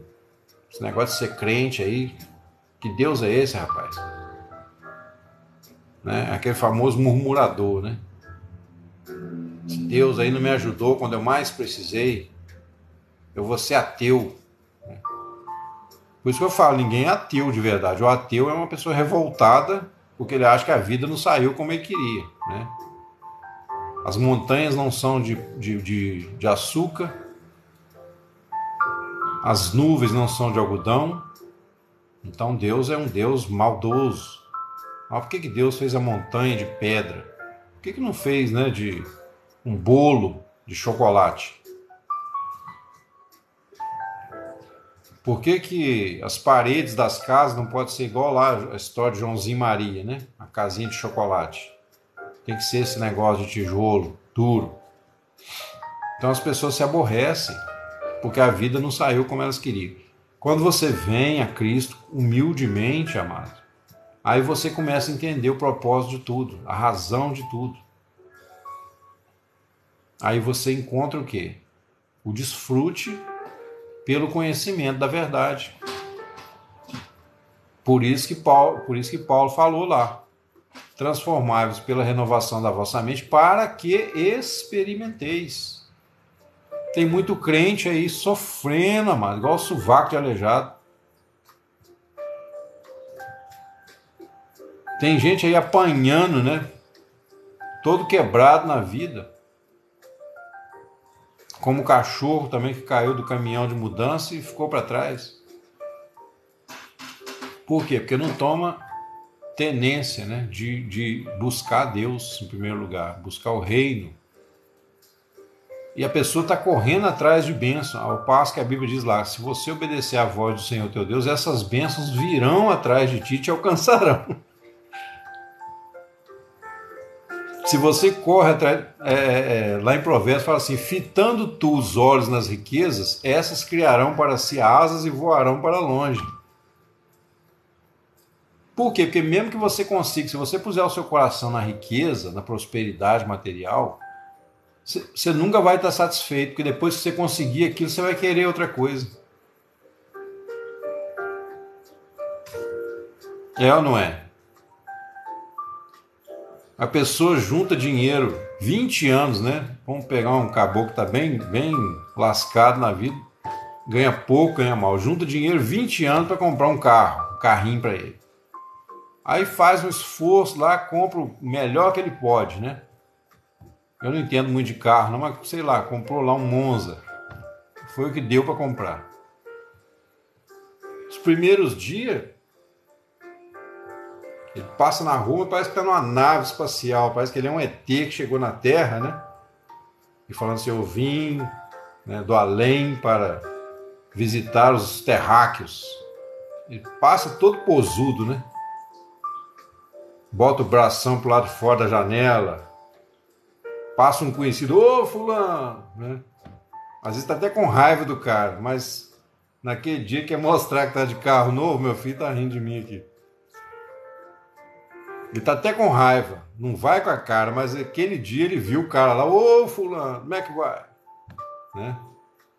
Aí o cara olha assim e fala assim: beleza, né? Tá, aí vai. Passou uma semana, 10 dias, ele já está nervoso. Aí já começa a xingar todo mundo no trânsito, né? E reclama. Exatamente, ô Henrique. Esse é um princípio poderoso da palavra. Onde estão os seus olhos, né, o seu tesouro, aí está o seu coração. Isso aí mesmo. Aí ele já está ali, pessoal. Depois de 10, 15 dias, cadê a alegria de ter comprado o carro? Acabou. Ele já está reclamando, xingando o outro. Se bobear, desce do carro, quer sair no braço, né? Porque ele acha que o outro entrou na frente dele e mete a buzina, xinga, acabou. Aí ele já fica insatisfeito, por quê? Porque ele comprou o Monza dele, mas daí a pouco ele viu que tem um que tem uma Ferrari, tem um que tem um, né, como é que chama aquele carro? Um Lamborghini, né? Aí ele já não está satisfeito. Aí vamos supor que ele ganhou na loteria. Fala, agora vocês vão ver. Aí vai lá e compra uma Ferrari. Mesma coisa, pessoal. Mesma coisa. Os primeiros dias, ele é o ET de Varginha, né? Que chegou na Terra para... Olha, todo mundo de cima para baixo. Passou uma semana, 15 dias, já está reclamando. Porque o outro tem um foguete que vai para a Lua e ele só tem a Ferrari. Então não tem fim. O coração ingrato, o coração materialista vai morrer insatisfeito. Porque isso é do reino da carne. Não sou contra a riqueza, tá, pessoal? Não sou, eu abençoo as pessoas que prosperam, que trabalham honestamente. Desejo mais que o nosso Brasil esteja cheio de empresários conscientes, né, que abençoe mesmo, que dê emprego para o povo. Eu acho lindo, maravilhoso, com o cara que sabe administrar uma empresa. Acho nota 10 para ele, chique demais. Mas eu cuido do meu coração em primeiro lugar, com Deus. O resto é resto. Então não tem nada que me humilhe, não tem nada que me derruba, não tem nada que vai me causar inveja para eu ficar tomando conta da vida dos outros. Então aí, pessoal, o que a Bíblia fala? Para a gente colocar, né, a nossa mente no Espírito. Essa mente, essa cabecinha aqui tem que se submeter ao Espírito Santo. Lembra que eu usei hoje de manhã a analogia, como se a nossa cabeça fosse o planeta Terra? Peguei lá em Gênesis, né? Quem não estava aqui, eu vou falar rapidinho, que isso é interessante. Lá diz assim, no princípio criou Deus os céus e a terra. A terra era sem forma e vazia, quer dizer, a criança nasce assim. A cabecinha dela, a mente dela ainda é vazia. Então, a gente, de certa forma, nem tem exatamente o que a gente chama de mente, né? Porque a mente é a soma dos conhecimentos, dos aprendizados, das experiências. Mas o Espírito de Deus se movia sobre a face das águas. Então, o Espírito Santo, ele trabalha no coração de todo mundo. Mas ele trabalha de uma forma que ele não interfere, né? Ele fala suavemente, ele usa situações, infelizmente ele tem que usar até o próprio sofrimento. Quando a gente quebra a cara, a gente fica mais quebrantado, né? Então ele usa o sofrimento. Aí ele envia, às vezes, uma pessoa para falar na hora certa. Ó, fulano, você está com esse problema aí, é porque você está vivendo no pecado, você não, né? Você tem que rever sua vida. E a pessoa às vezes para e pensa, realmente, né? O que eu estou fazendo não está me levando a lugar nenhum. E aí o Senhor usa. Então o Espírito de Deus se movia sobre a face das águas. E disse Deus, haja luz. Olha aí, essa luz aí é o que? É o Espírito Santo agindo. Essa luz aí não é o sol e nem a lua, que só foram criados depois, no quarto dia. Porque o sol e a lua, né, vão representar, figuradamente, né, vão representar o Senhor Jesus como Salvador homem. Ou seja, alguém visível. A luz que Deus criou é como se fosse um pano de fundo que ilumina todo o universo. Até a ciência já falou isso, que parece que há uma radiação de fundo que ilumina todo o universo, independente das estrelas. Essa é a luz de Deus, do primeiro dia. Muita gente, inclusive, usa isso para zombar da Bíblia. Fala, mas como é que Deus disse haja luz se o sol foi criado só no quarto dia? Está aí a explicação. A própria ciência fala isso, reconhece isso. Parece que há uma luz, como se fosse uma luz de fundo, né? Como se o universo fosse iluminado por uma luz maior do que ele. Certo? Agora, o Sol tem outras funções, né? O Sol é que traz a vida biológica, mantém a vida biológica. através, né, ali dos seus raios, né, o calor que é irradiado dele. Aí tem a fotossíntese, né, que é o quê? As árvores. As árvores fazem a fotossíntese. O que as árvores representam? As nossas ideias, nossos pensamentos. Os nossos pensamentos é o quê? É o fruto, né, daquilo que nós plantamos. Lembra que eu falei? O que você tem plantado aí na sua mente? Perguntamos hoje de manhã. O que você tem plantado na sua mente? Não plante batata esperando colher manga. Não plante espinho esperando colher flores. Embora tenha flor que tem espinho, mas os irmãos entenderam o que eu quero dizer. Você vai colher o que você plantar. E isso está dentro da lei moral, né? Está dentro da lei moral. Então você, Paulo fala assim, semeou na carne, vai colher corrupção. E isso se aplica ao judeu também ao grego, ou seja, a todos. Ao crente, ao ateu, ao espírita. Né? Quem semeia na carne, da carne colherá corrupção. Está dentro da lei moral. Então, o Espírito de Deus se movia sobre a face das águas. Deixa eu pegar aqui o princípiozinho do Gênesis aqui, só para eu lembrar um detalhe aqui. Houve luz, viu Deus que a luz era boa e fez separação entre a luz e as trevas. Olha aí, amados. O que vai significar isso na analogia que nós estamos fazendo? A luz é a verdade de Deus. É a vida como ela é no plano de Deus, como Deus planejou para ser. E as trevas? As trevas é tudo que está oculto, tudo que está fora dessa luz, tudo que está contra a luz. Então, tipo assim, eu tô aqui, ó, ainda mais que esse fundo preto atrás de mim aqui, né? Então a terra tá aqui, ó, no nada aqui, solta. Isso mostra o que é a finitude dela, tá ali aquele grãozinho de areia. Assim é a minha cabeça, assim é a minha mente, né? As árvores o Senhor fez brotar, não é os cabelos, né? Que senão eu estaria lascado. As árvores ali são os pensamentos. Por definição, por origem, Deus colocou o quê? Bons pensamentos. Deus não colocou cardos, abrolhos, ou pelo menos se tinha, Adão não tinha consciência deles. A Bíblia diz que Deus fez toda espécie de árvores frutíferas, né? Vai falar lá depois. Mas, quando ele pecou, aí Deus disse, agora a terra te produzirá cardos e abrolhos.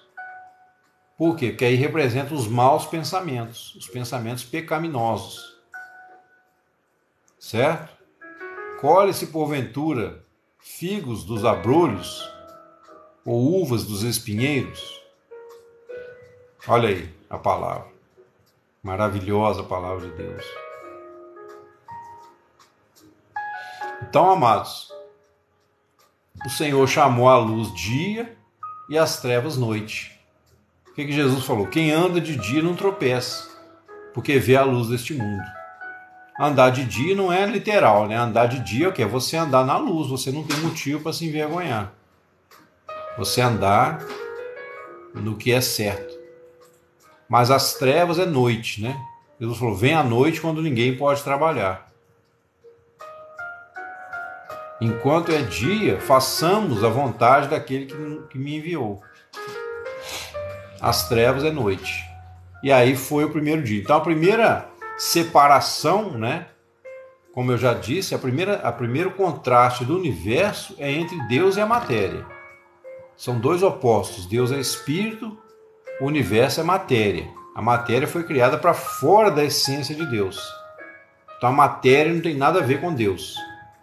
Por que Deus fez assim? Porque através desse contraste é que ia desenvolver o caráter, o livre-arbítrio, né? A santificação do ser humano e, no caso do cristão, a santificação. Você tem esse contraste. Aí o próximo contraste é o quê? Entre luz e trevas. A luz é o quê? Aquilo que é verdadeiro, aquilo que procede de Deus, aquilo que desce do Pai das luzes. Ó, olha aí. em quem não há sombra de mudança ou variação. A luz é sempre luz, a luz ilumina, a luz resplandece nas trevas. As trevas jamais prevaleceram contra ela, jamais prevalecerão contra ela. E as trevas é o quê? Tudo que foge, né? Tudo que se esconde, tudo que... Igual Adão, né? Ah, Senhor, eu vi a tua voz e me escondi porque eu estava nu. Aí Deus falou, ué, que malícia é essa? De onde surgiu essa ideia? Quem te mostrou que você estava nu? Por que você está preocupado de estar nu agora? Se você já estava nu, você já falava comigo totalmente nu. Que religião é essa que você criou aí? Né? Então o Senhor disse, haja uma expansão no meio das águas e haja separação entre águas e águas. A águas aqui já é a palavra, né? A palavra é representada pela água na Bíblia, principalmente. Então, separação entre águas e águas é o quê? Separação entre os pensamentos de Deus e os pensamentos do homem. Aí nós temos Isaías 55, os irmãos já estão enjoados de me ouvir falar. O Senhor diz lá, os meus pensamentos não são os vossos pensamentos. Então, pessoal, o que produz vida é a palavra de Deus, né? Se houvesse os mares da terra, mas não houvesse chuva, não houvesse esse ciclo, essa troca de águas e águas, né, através das chuvas, do processo, então todos os mares já estariam podres, insuportáveis para manter a vida na terra. Significa o quê? Que os pensamentos do homem, e agora já os pensamentos no sentido assim, o conteúdo dos pensamentos, né? Porque as árvores são resultado da água. Tudo foi tirado do meio da água. Quando a gente fala das árvores, são os pensamentos como ideias que se manifestam, que se expressam na nossa cabeça. E quando a gente fala dos mares, né, dos rios, a água, que representa a palavra, aí está falando do quê? Do que o homem tem como base para brotar os seus pensamentos. Assim como a água dos rios e dos mares é que sustenta toda a vegetação.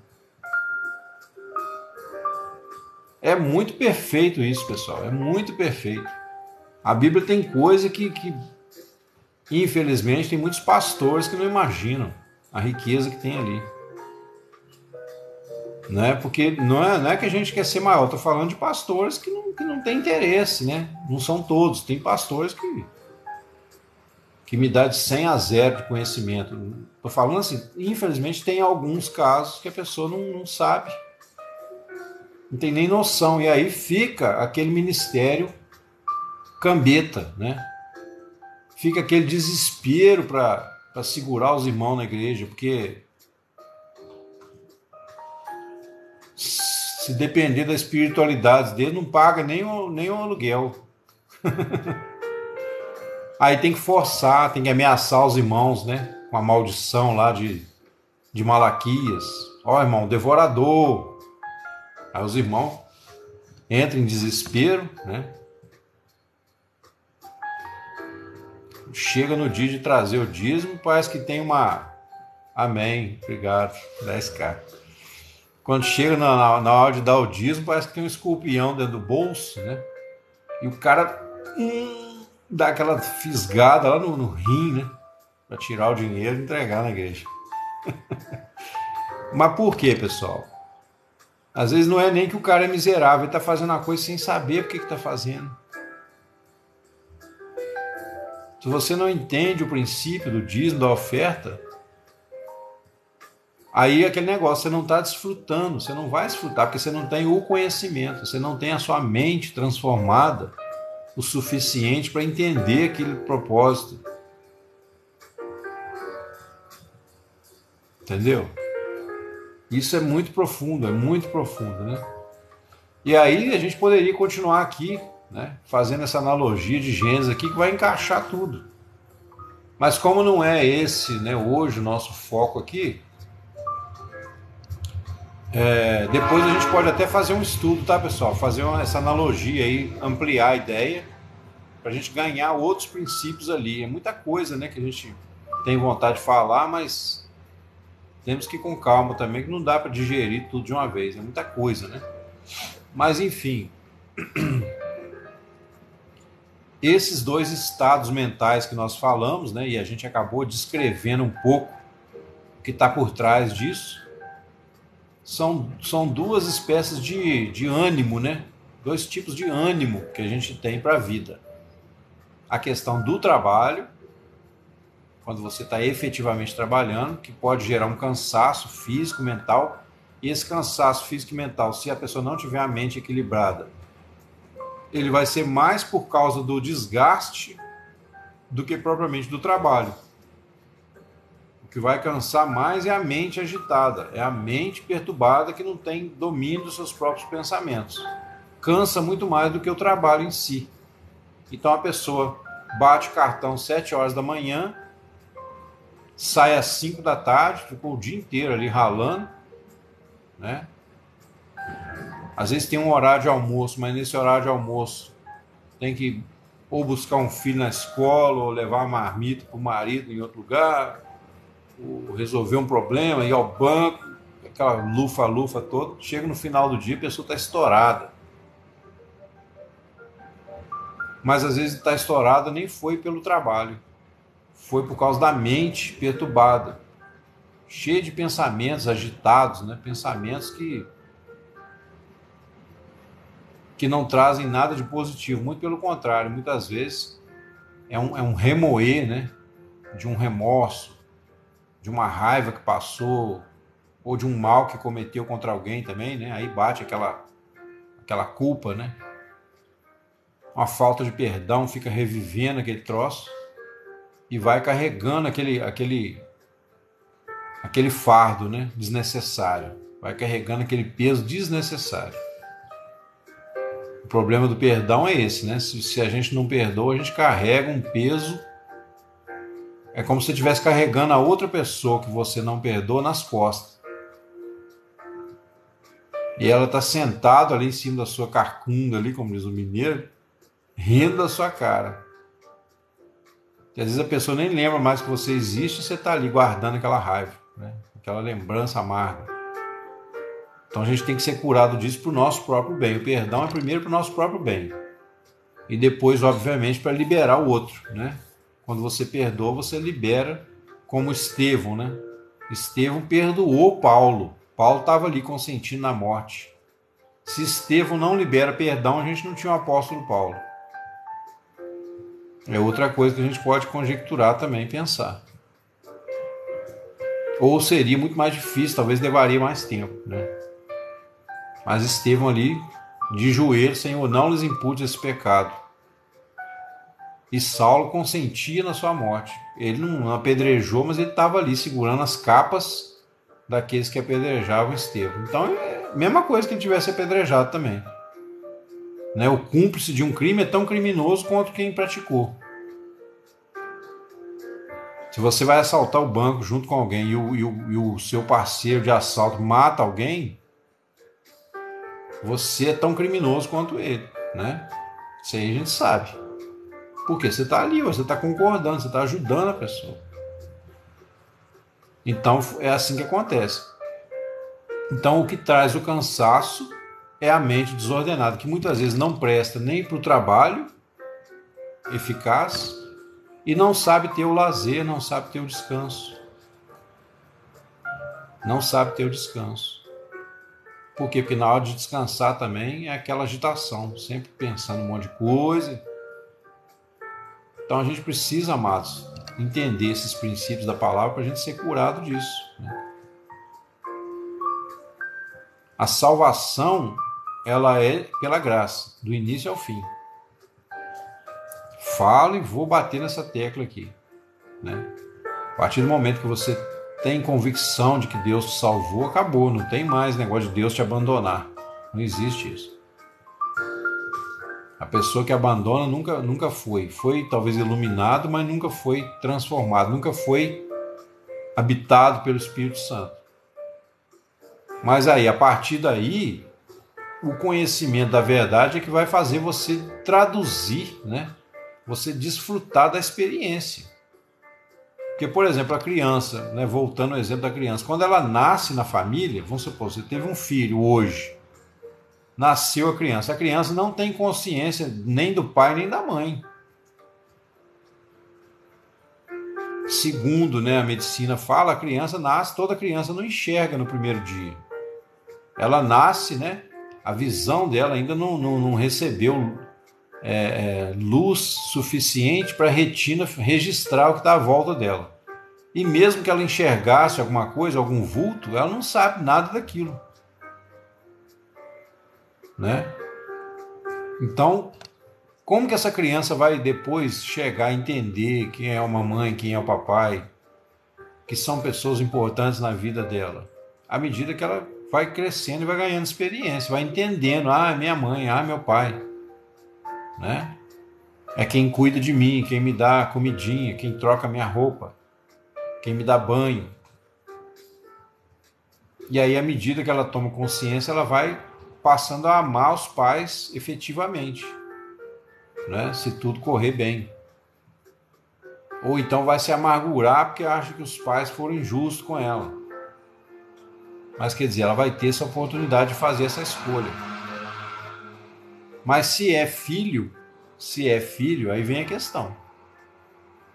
Ela pode até abandonar a família, ela pode sair de casa e viver na rua, mudar para outra cidade, outro país, mas não deixa de ser filho. O pai sempre ama, sempre vai esperar que um dia, né, a pessoa retorne.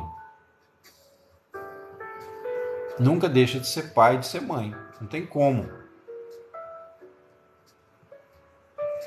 Então o nosso Deus é a mesma coisa. Quando você nasce na família de Deus, você é filho e ponto final. Agora, você pode passar uma vida miserável, como a gente sempre fala aqui, para ninguém achar que a gente está passando pano para o pecado. Aqui nós não pregamos hipergraça, é diferente, tá? Muito pelo contrário, o cristão, a correção de Deus na vida do cristão é mais severa do que na vida do ímpio. Porque, na verdade, para o ímpio, ele nem vê como correção de Deus, ele vê como acaso. Né? Muitas vezes ele fala, gente, eu sou um cara azarado, olha o que aconteceu comigo. Eu acho que é assim mesmo, a vida, né, faz parte da vida. Tem hora que ele recebe certo sofrimento com mais, como é que fala? Tem um termo aí de uma filosofia antiga, gente, com mais estoicismo, né, do que o cristão, porque ele acha que aquilo é normal, embora ele recebeu por um pensamento errado, mas ele acolhe aquilo e fala, isso acontece, né? Já o cristão, ele vai pensar, ou é Deus me corrigindo, ou é alguma coisa que Deus quer me ensinar, né? Então fica aquela coisa. E aí, para você vencer essa etapa, você tem que mergulhar realmente para você agora saber lidar com Deus de forma madura, como você lidava com o mundo antes. Porque as coisas do mundo, o espírito do homem, né? Igual fala lá em Coríntios, quando nós falamos da mente de Cristo. Quem sabe as coisas do homem, senão o espírito do homem que nele está? Mas as coisas de Deus, só o Espírito de Deus sabe e aquele a quem Deus quer revelar. Então as coisas de Deus, né, elas vêm para nós, mas a custo de um conhecimento. Não brota automaticamente na nossa cabeça. Não brota automaticamente. Então, assim, é preciso que haja em nós essa decisão, pessoal. Quanto mais cedo você decidir parar de ficar na dúvida se vale a pena servir a Deus ou não, se vale a pena colocar o reino de Deus em primeiro lugar, independente do que aconteça, menos você vai sofrer. Menos você vai cochear entre dois pensamentos. Opa, Jogos SLA. Seja bem-vindo novamente. Mas você vai sofrer se você ficar em cima do muro, entendeu? E aí é aquele negócio, né? O ímpio, muitas vezes, ele se dá bem nessa terra, igual a Bíblia fala assim, que os filhos desse mundo são mais sábios na sua geração do que os filhos da luz. E ele desfruta, às vezes, de uma paz, né? Entre aspas. Ele tem uma paz com o mundo que para ele está tudo bem, desde que ele esteja ganhando dinheiro, desde que ele esteja com relativa saúde, desde que ele consiga o que ele acha que precisa, que ele quer, ele está satisfeito, né? Embora ele está edificando a casa dele sobre a areia. Um dia vai ruir tudo. Mas até que acabe, ele está melhor do que o crente coxiante, o crente duvidoso. Por isso que Jesus falou, bom é o sal, mas se o sal perder o sabor, não vai prestar para nada. Então, para você sair desse mundo, né, do ímpio, e você desfrutar a vida com Deus, você tem que tomar uma decisão. E quanto antes, melhor. E aí mergulhar na oração e palavra. Palavra e oração. Oração e palavra. Né? Comunhão como a nossa aqui, ó, ajuda. Esse estudo que a gente faz da palavra aqui, eu tenho certeza que os irmãos que têm acompanhado aí têm sido edificados. Eu creio nisso, porque eu sou edificado demais, né? Porque aquele que fala também, né? Eu estou falando para vocês aqui, eu tô me ouvindo, eu estou reforçando o meu conhecimento. E tem coisa, inclusive, que Deus tem me dado, amados. Verdades que eu tenho enxergado na Escritura, que eu fico assim, gente, como que eu não vi isso antes? Né? Então, quando você ensina, você aprende também. E aí, quer dizer, as coisas vão caminhando, a gente vai saindo, né, daquelas trevas, né? Igual a Bíblia fala que a vereda do justo é como a luz da aurora, que vai brilhando. Quer dizer, se ela vai brilhando, é porque no começo está tudo escuro. Amém, amado. Se a vereda do justo é como a luz da aurora que vai brilhando... Oi, Vitória. Obrigado, querido. Vitória Régia. Deus te abençoe também. Então, no início é tudo escuridão, pessoal. A gente vem a Cristo, a gente se alegra, né, no início, porque há ali uma espécie de um parto, né? O Espírito Santo acabou de gerar você em Cristo, então você sente aquela alegria. Mas o que Jesus falou? Assim, que muitos recebem a palavra no início, mas quando vem o primeiro problema, a primeira provação, se escandaliza. Não significa que aquela pessoa não vai voltar um dia. Mas ela se escandaliza e se ela continuar nessa situação, ela vai talvez levar anos para acordar com uma coisa que já aconteceu para ela. Mas ela não tem conhecimento para desfrutar. Como eu uso o meu exemplo aqui da música, né? Eu sou professor de música, então é como se eu dissesse assim, ó, o aluno que vem a mim, né? Ele já é, potencialmente, ele já é um profissional. Falando sem pretensão, tá, pessoal? Sem falsa humildade também. O aluno que vem a mim, eu tenho condição de prepará-lo para ser um profissional. Mas o que vai depender? Não depende do meu conhecimento. Ele não vai desfrutar do meu conhecimento. Ele vai desfrutar do conhecimento que ele se dedicar e aprender.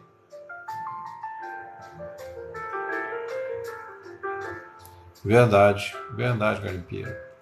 Provérbios, né? Então aí a pessoa chega, né? Eu já tenho na minha cabeça tudo que essa pessoa precisa para chegar a ser um profissional. Então ele tem lá, vou falar, ó, vou te ensinar aqui essa escala, né? A tonalidade, sim, 13 e 20. De cor eu não lembraria agora, não. Tem muito tempo que eu não leio esse provérbio aí. Tem a escala, a música pode estar em tom maior, tom menor, e aí você vai explicando a diferença, vai mostrando. A pessoa começa experimentando ali, toca ali as cordas do instrumento, né? Faz aquele acorde, faz aquelas notinhas, e vai vendo uma coisa, combinando com a outra. Então, quer dizer, o conhecimento já está pronto para ele, já tem tudo que ele precisa. Mas é com a prática que ele vai desfrutar, que ele vai chegar a ser um músico de verdade, né?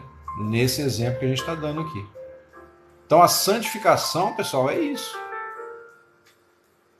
A gente não pode mistificar as coisas de Deus, a não ser aquilo que já é, né?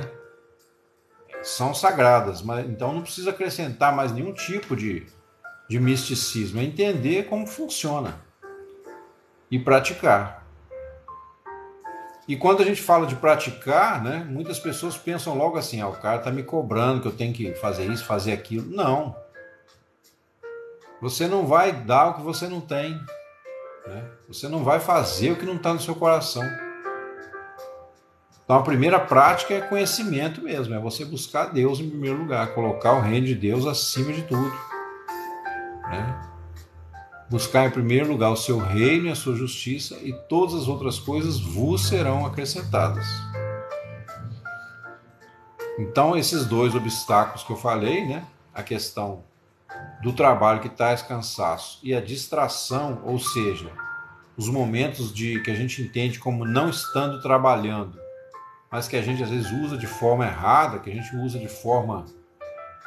digo assim, né? A mente atrapalhando ali você de ter um efetivo descanso. Então, essas duas coisas vão te esgotar e vão revelar que você não tem controle da sua mente ainda. Não quer dizer que isso não possa mudar. O nosso objetivo aqui é justamente mudar isso, né?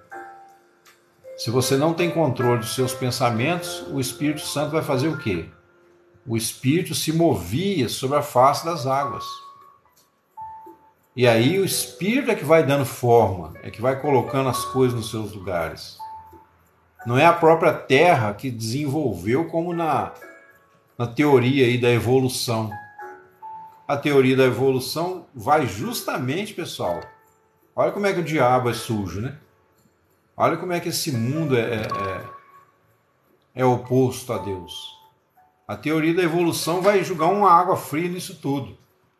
E vai dizer que a Terra se criou por si mesma. Aí se você que é cristão e conhece um pouquinho da palavra, você assistir um vídeo sobre a origem da Terra, você vai rir o tempo todo. Quando eu tô afim de assistir um humor que não seja o Chaves, que eu gosto muito, eu procuro um vídeo, a origem da Terra.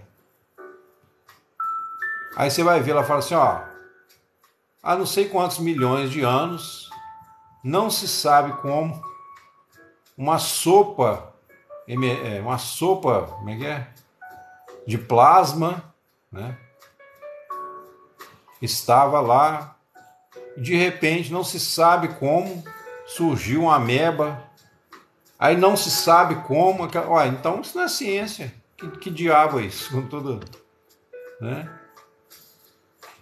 E se você está duvidando do que eu estou falando, faça essa experiência, coloca lá na sua rede social favorita e coloca lá assim, origem da Terra. Aí você vai ver lá, você vai dar risada. Você vai dar risada, não tem outra. Quer dizer, a Terra, né, sozinha se construindo por si mesma. O que é isso? Então a Terra seria um Deus de si mesmo. Não existe, pessoal, não existe ordem em qualquer realidade. Não existe ordem e equilíbrio sem haver alguém maior que possa ordenar e dar equilíbrio. Não tem lógica. Então, por isso que ali a gente vê Deus, né, o Espírito Santo, agindo e colocando as coisas no seu devido lugar. Façamos, né? Haja isso, haja aquilo. Façamos, né, animais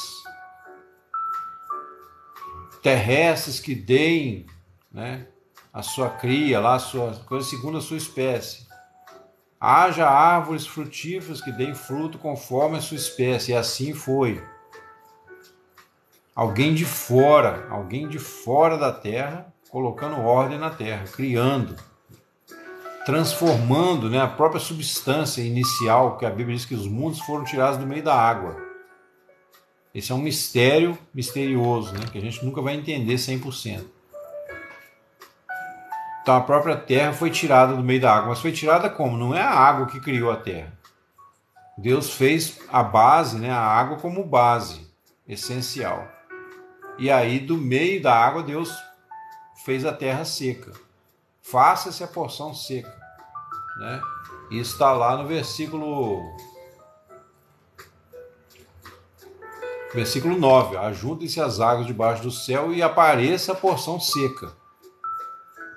Então ali tem alguém criando. Tem alguém criando.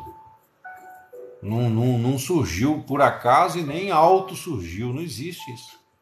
Só na fantasia do homem que está cego para Deus, que não tem a visão espiritual, que não tem o discernimento espiritual. Tanto que mesmo na ciência a gente vai encontrar, né, cristãos que são cientistas, que são biólogos, que são pesquisadores, de modo geral, que defendem a teoria da criação. E você vai encontrar também, né, os ateus, os materialistas, que vão defender que tudo veio do acaso. E aí, se tudo veio do acaso, nada tem sentido, nada tem propósito. É um acidente, né? É um acidente. Agora, só não me explicam, né? Se tudo é um acidente, só não explicam por que o meu olho aqui, por exemplo, não resolve sair, dar uma voltinha, né? Depois voltar para o lugar ou continuar para lá. Por que ele continua aqui no mesmo lugar, enxergando, cumprindo uma função, né? Por que a minha orelha não resolve sair voando pelo espaço? Ah, vou dar uma volta lá na Lua, né? Ué, se tudo veio do acaso, então tudo tem vida própria. Uma árvore resolve, não aguento mais ficar no mesmo lugar, não vou dar uma volta. Ela arranca a raiz lá do chão, sai andando. Ué, por que não? Tudo é possível ao que não crê nesse caso. Se por um lado tudo é possível ao que crê dentro da vontade de Deus, tudo é possível ao que não crê. Né? Tudo vai depender da imaginação dele. Os irmãos estão entendendo? Então é isso, amados. Amanhã, né, nós vamos encerrar aqui. Eu estou ficando muito cansado, tá? Depois passa de 2 horas, a minha coluna começa a pedir socorro aqui. E não tem necessidade de a gente falar muito também, né? Hoje tem poucas pessoas, eu creio que o que tinha no meu coração passar para os irmãos já foi falado. E amanhã a gente vai dar continuidade aí, né, ao estudo sobre a oração na parte da manhã, 7 horas da manhã. Os irmãos estão convidados, tá? Mais uma vez agradeço de coração as curtidas, a presença de todos os irmãos. Que Deus possa abençoar cada um aí ricamente, né? Mais uma vez eu profetizo no seu coração que você seja aí um instrumento de Deus aí na sua cidade onde você mora, né? Que você seja abençoado, que você adquira conhecimento suficiente para viver uma vida vitoriosa na presença de Deus e ser testemunha viva, né, do poder do Evangelho de Cristo. Amém, Rafa. Boa noite. Deus abençoe os irmãos aí, né? O irmão Garimpeiro, o irmão Jaime, a irmã Alcione, todos os que estiveram conosco aí, né? O irmão lá que até me deu uns presentinhos aí, jogos, né? É chato que a gente não sabe o nome da pessoa, mas Deus conhece, né? O irmão Henrique, amém, amado. Amém, igualmente. Amanhã você está convidado, viu? Estaremos aqui, se Deus permitir, né? Estaremos aqui a partir das 7 horas da manhã. Amém, amados? Então é isso. Que Deus abençoe a todos nós, né? E estamos juntos. Até amanhã, se Deus quiser. Em nome de Jesus. Boa noite.